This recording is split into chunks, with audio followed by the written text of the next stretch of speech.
प्यारे बच्चों नमस्कार। आप सभी का बहुत बहुत स्वागत है आपके इस यूट्यूब चैनल पर। पिछले लेक्चर में हमने आप लोगों को प्रकाश का परावर्तन तथा प्रकाश के परावर्तन के नियम को बताया था। उसी क्रम में आज हम लोग आगे बढ़ेंगे। आज हम लोग सीखेंगे गोली दर्पण और उससे संबंधित कुछ निगमन। तो यदि आप लोग इस चैनल पर नए हैं तो वीडियो के नीचे आ रहे रेड बटन को प्रेस करके चैनल को सब्सक्राइब कर लें और बेल आइकन को भी प्रेस कर दें, जिससे हमारी सभी वीडियोज़ की नोटिफिकेशन आप लोगों तक पहुंच सकें। यदि आप लोगों ने चैनल को पहले से ही सब्सक्राइब कर रखा है तो आप लोगों का बहुत बहुत धन्यवाद। सो आज का जो वीडियो है हमारा बहुत ही इंटरेस्टिंग होने वाला है, बहुत ही महत्वपूर्ण वीडियो है। इसको ध्यान से आप लोग देखिएगा, किसी भी टॉपिक को आप लोग स्किप मत कीजिएगा। ओके, तो आइए टाइम वेस्ट ना करते हुए सीधा स्टार्ट करते हैं। तो हमारा जो टॉपिक है बच्चों वो है गोलीय दर्पण। ठीक है, गोलीय दर्पण है, इसको हम लोग कहते हैं spherical mirror. Okay, spherical mirror, गोलीय दर्पण। गोलीय दर्पण जो होते हैं ये ऐसे दर्पण होते हैं जो कि किसी कांच के खोखले गोले के पृष्ठ का एक भाग होते हैं। कहने का मतलब कोई भी हमारे पास इस तरीके से कांच का एक खोखला गोला रहेगा, वहीं से काट करके हम लोग इसको निकाल लेंगे। ठीक है, इस तरीके से मान लेते हैं इसको काट के निकाल लिया गया और किसी भी एक खंड पर अंदर की ओर या फिर बाहर की ओर हम लोग इस पर पॉलिश कर देंगे। तो पॉलिश करने के पश्चात हमें जो व्यवस्था मिलेगी, वही जो व्यवस्था है हमें वो व्यवस्था आपकी क्या कहलाएगी, गोलीय दर्पण कहलाती है। कहने का मतलब वह दर्पण ऐसे जो गोलीय दर्पण है वो किसी भी कांच के खोखले गोले के एक पृष्ठ का भाग होते हैं, जिसके एक खंड पर हम लोग पॉलिश कर देते हैं। ठीक है, और पॉलिश आप लोग जानते होंगे, लाल ऑक्साइड का जो पेंट होता है वो आपका लगाया जाता है। ठीक है ना। तो हमने आप लोगों को बताया वह दर्पण जो कांच के खोखले गोले के एक पृष्ठ का भाग होते हैं। इस तरीके से खोखला गोला रहेगा, वहीं से आपको काट के निकाल लिया जाएगा। ठीक है, और यही जो दर्पण होंगे वो आपके क्या कहलाते हैं, गोलीय दर्पण कहलाते हैं। बात समझ में आ रही है। उसके बाद आपका आता है गोलीय दर्पण के प्रकार। गोलीय दर्पण के प्रकार, गोलीय दर्पण में आप लोग लिख लीजिएगा वह दर्पण जो कांच के खोखले गोले के पृष्ठ का भाग होते हैं, गोलीय दर्पण कहलाते हैं। ठीक है, उसके बाद आप लोग नीचे लिखिएगा यह निम्न दो प्रकार का होता है। पहला आपका है उत्तल दर्पण और दूसरा आपका है अवतल दर्पण। आइए वन बाय वन हम लोग इसको देखेंगे। तो गोलीय दर्पण के प्रकार में आप लोग लिखेंगे यह निम्न दो प्रकार का होता है।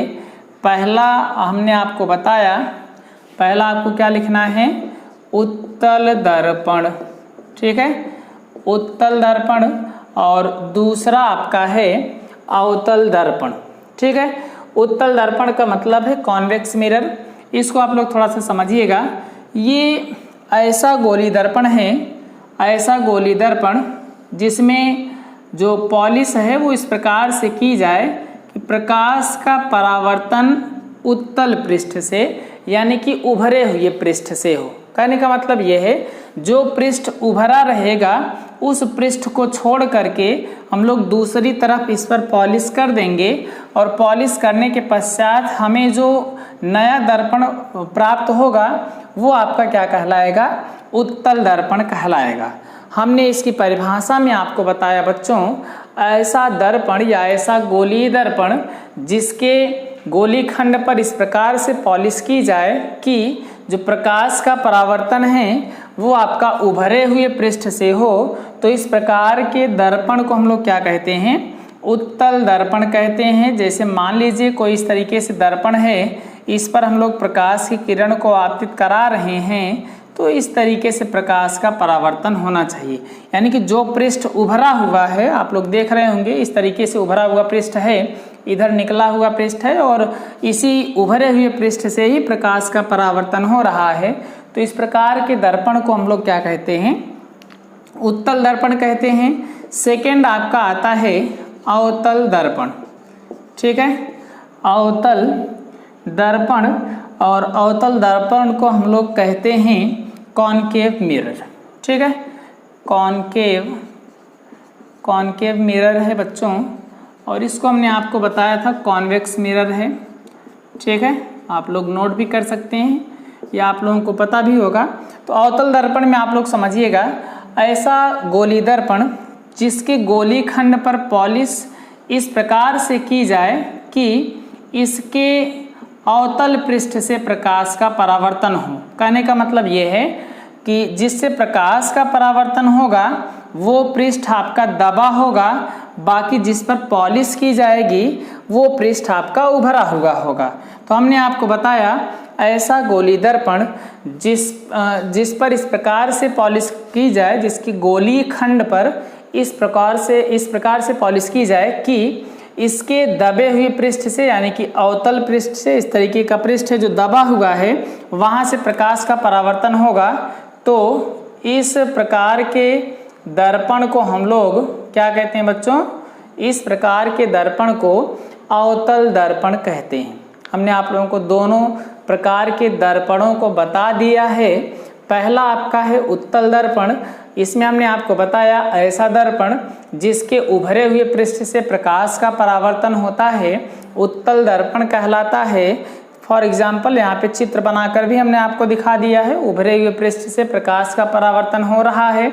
और उसके बाद अवतल दर्पण है। अवतल दर्पण में हमने आपको बताया ऐसा दर्पण जिसके दबे हुए पृष्ठ से, या अंदर की तरफ दबा हुआ है, जिसके दबे हुए पृष्ठ से यानी कि अवतल पृष्ठ से प्रकाश का परावर्तन होता है, वो आपका अवतल दर्पण कहलाता है। ठीक है, उसके बाद आपकी जो हेडिंग आएगी वो है गोली दर्पण से संबंधित कुछ परिभाषाएं।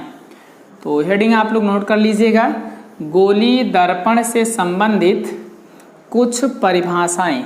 ठीक है ना, यदि आप लोगों को लिखने में प्रॉब्लम हो तो वीडियो को पॉज करके भी आप लोग लिखते हुए चल सकते हैं। तो सबसे पहली जो परिभाषा है वो आपका है दर्पण का ध्रुव। ठीक है, दर्पण का ध्रुव यानी कि पोल ऑफ मिरर। ठीक है, तो पोल ऑफ मिरर के बारे में हम लोग जानेंगे। यहाँ पे मान लेते हैं कोई इस तरीके का कोई भी दर्पण है, आप लोग पता होगा कौन सा दर्पण है, यह आपका कोई उत्तल दर्पण है। ठीक है, इस गोली दर्पण के जो परावर्तक पृष्ठ है, ये जो परावर्तक तल है, उसके बीचों बीच वाला जो एकदम पॉइंट होगा वही आपका दर्पण का ध्रुव कहलाता है। ठीक है, इस तरीके का जो एकदम बीचों बीच में जो पॉइंट रहेगा वही आपका दर्पण का क्या कहलाता है? ध्रुव कहलाता है। किसी भी गोली दर्पण के हेडिंग आप लोग लिखते हुए चलिएगा, इसके अंदर जो डेफिनेशन है उसको हम आपको बताते हुए चल रहे हैं, क्योंकि लिखना पॉसिबल नहीं है, लिखेंगे तो बहुत ही लंबा हो जाएगा आपका जो वीडियो है, इसलिए आप लोग उसको पॉज करते हुए लिखते हुए चलेंगे। ऐसा गोली दर्पण के परावर्तक पृष्ठ के मध्य बिंदु को दर्पण का क्या कहते हैं? ध्रुव कहते हैं। उसके बाद आपका आता है वक्रता केंद्र। ठीक है, वक्रता केंद्र को हम लोग कहते हैं सेंटर ऑफ कर्वेचर।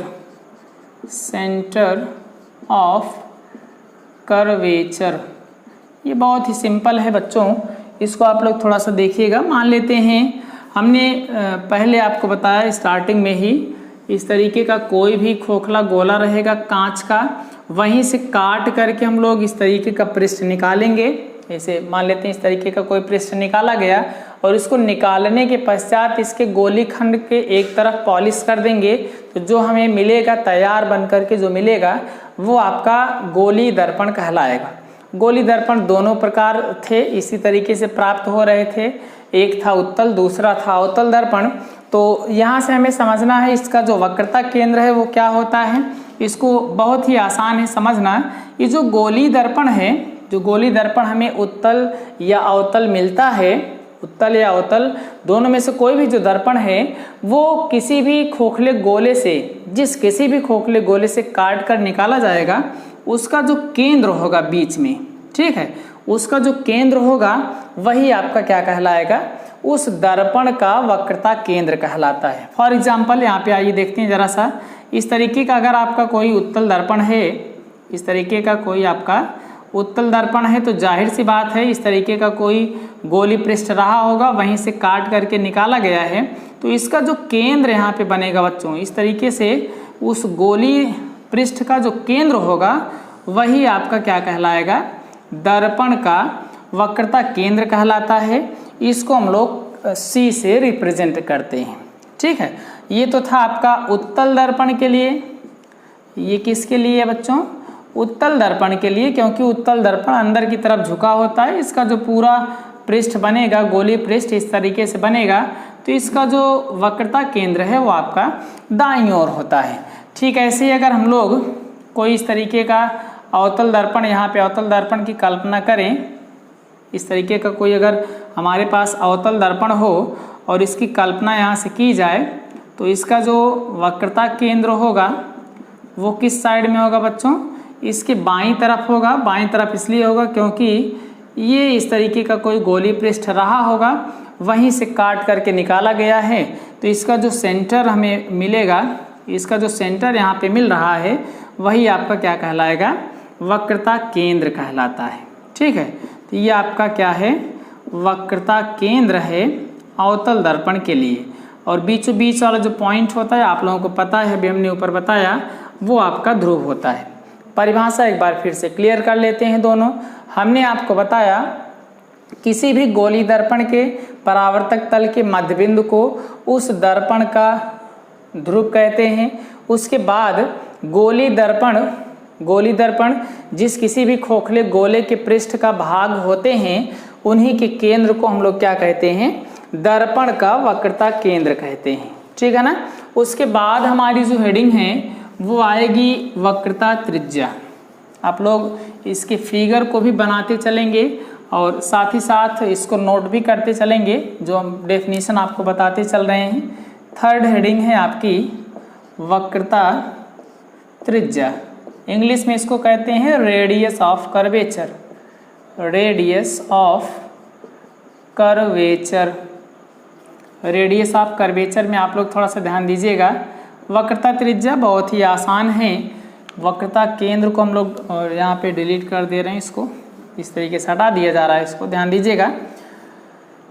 देखिए वक्रता त्रिज्या क्या होती है बच्चों, कोई भी गोली दर्पण होगा, जो आपका किसी प्रकार का गोली दर्पण हो, कहने का मतलब वो चाहे अवतल हो या फिर उत्तल हो। ये आपका उत्तल दर्पण है, ये आपका कौन सा है, अवतल दर्पण है, जैसा कि हमने अभी आपको बताया।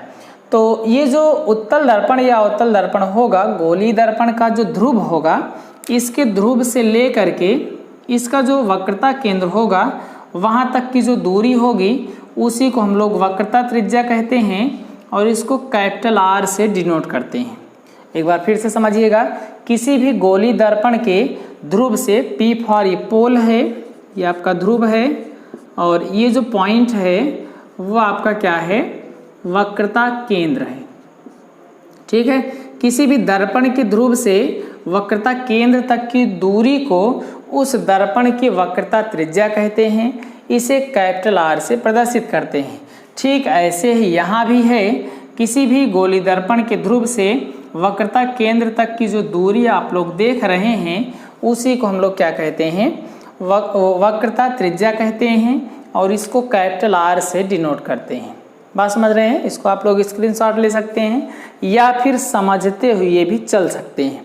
उसके बाद आपकी जो नेक्स्ट हेडिंग आती है वो है आपका मुख्य अक्ष। मुख्य अक्ष, इसको हम लोग कह सकते हैं प्रिंसिपल एक्सिस। ठीक है, प्रिंसिपल एक्सिस, इसको ध्यान दीजिएगा थोड़ा सा, बहुत ही आसान है। किसी भी गोली दर्पण के ध्रुव, कोई भी गोली दर्पण है उसके ध्रुव तथा वक्रता केंद्र दोनों से होकर जाने वाली जो सरल रेखा है उसी को हम लोग क्या कहते हैं, उस गोली दर्पण का मुख्य अक्ष कहते हैं। कहने का मतलब ये वक्रता केंद्र हो गया, ये आपका पोल हो गया यानी कि ध्रुव हो गया, दोनों से जाने वाली जो एक सरल रेखा होगी उसी को हम लोग क्या कहेंगे, मुख्य अक्ष कहते हैं। ठीक ऐसे ही यहाँ पर हमें ये भी मुख्य अक्ष देखने को मिलेगा, ये आपका मुख्य अक्ष हो गया है। हमने आपको बताया किसी भी गोली दर्पण के ध्रुव तथा वक्रता केंद्र से होकर जाने वाली एक सरल रेखा को क्या कहते हैं? दर्पण का मुख्य अक्ष कहते हैं। बात समझ में आ रही है? उसके बाद इसको हम लोग थोड़ा सा इरेज करेंगे। इरेज करने के बाद हम लोग नई चीज़ यहाँ पे सीखेंगे। इसमें कोई डाउट नहीं होना चाहिए। एक बार हम लोग इस तरीके से थोड़ा सा रिवीजन कर लेते हैं फास्टली। यहाँ पे हमने आपको बताया कोई भी गोली दर्पण है उसके परावर्तक तल के मध्य बिंदु को दर्पण का ध्रुव कहेंगे। उसके बाद ये जो गोली दर्पण होगा, गोली दर्पण जिस खोखले गोले के पृष्ठ का भाग होगा उसके केंद्र को दर्पण का वक्रता केंद्र कहेंगे। उसके पश्चात हमने आपको वक्रता त्रिज्या बताई। वक्रता त्रिज्या में हमने आपको बताया दर्पण के ध्रुव से लेकर के वक्रता केंद्र तक की जो दूरी होगी उसको हम लोग वक्रता त्रिज्या कहते हैं। उसके बाद मुख्य अक्ष बताया गया। चौथा नंबर आपका मुख्य अक्ष था। मुख्य अक्ष में हमने आपको बताया दर्पण के ध्रुव और वक्रता केंद्र से होकर जाने वाली जो सरल रेखा होगी उसको क्या कहते हैं? मुख्य अक्ष कहते हैं। इतना हमने आपको बता दिया है। इन सभी जो परिभाषाएं आपको बताई जा रही हैं, इन सभी परिभाषाओं को अच्छे से समझने और याद करने के पश्चात ही इसके बाद जो निगमन आपका कराया जाएगा वो समझ में आएगा। ठीक है, तो आइए देख लेते हैं। इसके बाद जो हमारी हेडिंग है वो है 5th नंबर और हेडिंग है दर्पण के मुख्य फोकस। दर्पण के मुख्य फोकस। दर्पण के मुख्य फोकस में आप लोग थोड़ा सा समझिएगा। दर्पण का जो मुख्य फोकस है वो दोनों दर्पण का अलग अलग होता है, इसलिए सबसे पहले हम लोग देखेंगे उत्तल दर्पण का मुख्य फोकस। उत्तल दर्पण का मुख्य फोकस। ठीक है, तो उत्तल दर्पण का मुख्य फोकस हम लोग देखेंगे। तो सबसे पहले यहाँ पे हम लोग उत्तल दर्पण यहाँ एक बना लेते हैं। हमने आपको बताया था उत्तल दर्पण एक ऐसा दर्पण होता है या ऐसा गोली दर्पण होता है जिसके उभरे हुए पृष्ठ से प्रकाश का परावर्तन होता है। ठीक है ना। उसके बाद यहाँ से थोड़ा आप लोग समझिएगा, हमने आपको बताया था इस दर्पण के ये जो परावर्तक पृष्ठ है उसके मध्य बिंदु को हम लोग दर्पण का ध्रुव कहेंगे। ये आपका पोल हो गया है। और उसके बाद यहाँ से जाने वाली जो एक सरल रेखा होगी जो कि C से होकर जाएगी, इस C से होकर जाने वाली जो रेखा होती है उसको हम लोग मुख्य अक्ष कहते हैं। ये आपका मुख्य अक्ष हो गया है। उसके बाद हमने आपको यहाँ पे अब हम लोग पढ़ रहे हैं वक्रता त्रिज्या बताया था। P से लेकर C तक की जो दूरी है वो वक्रता त्रिज्या है, उसका कोई रोल यहाँ पे नहीं है, इसलिए हम लोग उसके बारे में चर्चा नहीं कर रहे हैं। ठीक है, तो आइए जरा समझ लेते हैं। ये आपका उत्तल दर्पण हो गया है। इस उत्तल दर्पण का जो ये मुख्य अक्ष है इसके समांतर हम लोग प्रकाश की किरण को इस पर आपतित कराएंगे। ठीक है, उत्तल दर्पण के मुख्य अक्ष के समांतर अगर हम लोग, ये आपका मुख्य अक्ष है बच्चों, मुख्य अक्ष।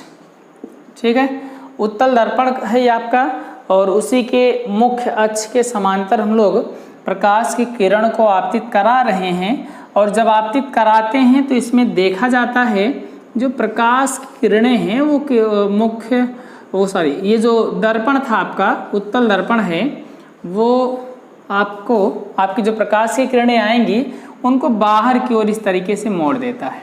ठीक है, इस तरीके से परावर्तित कर देगा इन सभी प्रकाश की किरणों को।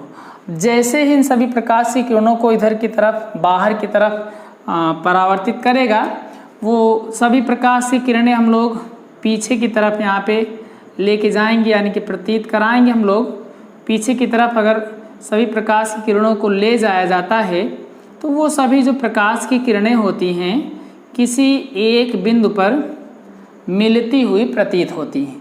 यही जो मिलती हुई प्रतीत होने वाली जो प्रकाश की किरणें हैं जिस बिंदु पर मिलती हुई प्रतीत होंगी उसे ही हम लोग उत्तल दर्पण का मुख्य फोकस कहते हैं। परिभाषा आप लोग थोड़ा सा ध्यान दीजिएगा। परिभाषा इसकी बनेगी किसी भी, ये आपका उत्तल दर्पण है, हम आपके नीचे यहाँ पे नोट कर देते हैं, फिलहाल आप लोग समझ रहे हैं, लिखना ज़रूरी है। ये उत्तल दर्पण है। उत्तल दर्पण के मुख्य अक्ष के समांतर आने वाली प्रकाश की किरणें दर्पण से परावर्तन हो रहा है, यानी कि दर्पण से परावर्तन के पश्चात मुख्य अक्ष पर, दर्पण के मुख्य अक्ष पर स्थित किसी एक बिंदु पर मिलती हुई प्रतीत होती हैं या एक बिंदु की ओर लौटती हुई प्रतीत होती हैं। ऐसा लगता है कि ये सभी जो प्रकाश की किरणें हैं किसी एक बिंदु F पर मिल रही हैं, ये केवल प्रतीत हो रहा है। डॉट डॉट बनाने का मतलब आभास किया जा रहा है, जबकि वास्तव में सभी प्रकाश की किरणें यहाँ पे आपको दिख रहा होगा। सभी जो प्रकाश की किरणें हैं वो सभी की सभी किरणें परावर्तित हो जा रही हैं, जिसके कारण ये सभी इस तरीके से चली जाएंगी, बाहर की ओर चली जाती हैं। लेकिन इनको जब पीछे की ओर बढ़ा के आभास किया जाता है तो वो सभी प्रकाश की किरणें किसी एक बिंदु पर मिलती हुई प्रतीत होती हैं। तो जिस किसी भी बिंदु पर मिलती हुई प्रतीत होती हैं उसी बिंदु को हम लोग उत्तल दर्पण का मुख्य फोकस कहते हैं। वंस मोर आप लोग ध्यान दीजिएगा, किसी भी उत्तल दर्पण के, इसको लिखना है आपको, नोट कर लेना है, किसी भी उत्तल दर्पण के मुख्य अक्ष के समांतर आने वाली प्रकाश की किरणें दर्पण से परावर्तन के पश्चात मुख्य अक्ष पर स्थित जिस बिंदु की ओर लौटती हुई प्रतीत होती हैं उस निश्चित बिंदु को, ठीक है, उस निश्चित बिंदु को हम लोग उत्तल दर्पण का मुख्य फोकस कहते हैं। इतना आप लोग क्लियर कर लिए होंगे। अगर आप लोग एक बार में ना लिख पाएँ तो वीडियो को पॉज करके भी लिख सकते हैं, वो सब आपके हाथ में है। ओके, दूसरी जो परिभाषा है हमारी वो है अवतल दर्पण का मुख्य फोकस। इसको भी आप लोग थोड़ा सा ध्यान दीजिएगा।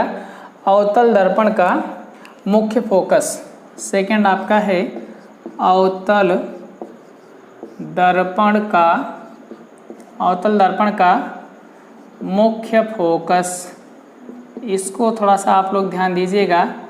अवतल दर्पण हम लोग यहाँ पे सबसे पहले एक अवतल दर्पण बनाते हैं। ये आपका हो गया अवतल दर्पण, ठीक है। और अवतल दर्पण या किसी भी प्रकार का जो गोली दर्पण है उसके परावर्तक तल का जो मध्य बिंदु होगा वो आपका पोल यानी कि ध्रुव होता है।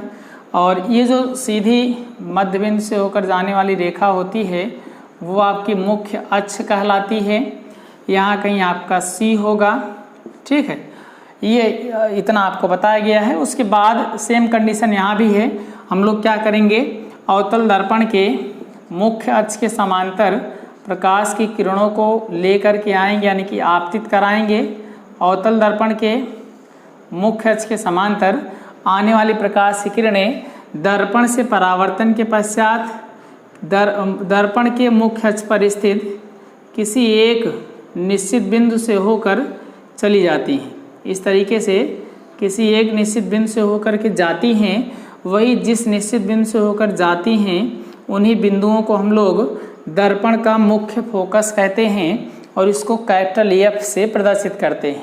एक बार फिर से आप लोग समझिएगा, किसी भी अवतल दर्पण, किसी अवतल दर्पण के मुख्य अक्ष के समांतर आने वाली प्रकाश की किरणें दर्पण से परावर्तन के पश्चात मुख्य अक्ष पर स्थित जिस बिंदु में को होकर जाती हैं उस निश्चित बिंदु को हम लोग क्या कहते हैं, अवतल दर्पण का मुख्य फोकस कहते हैं।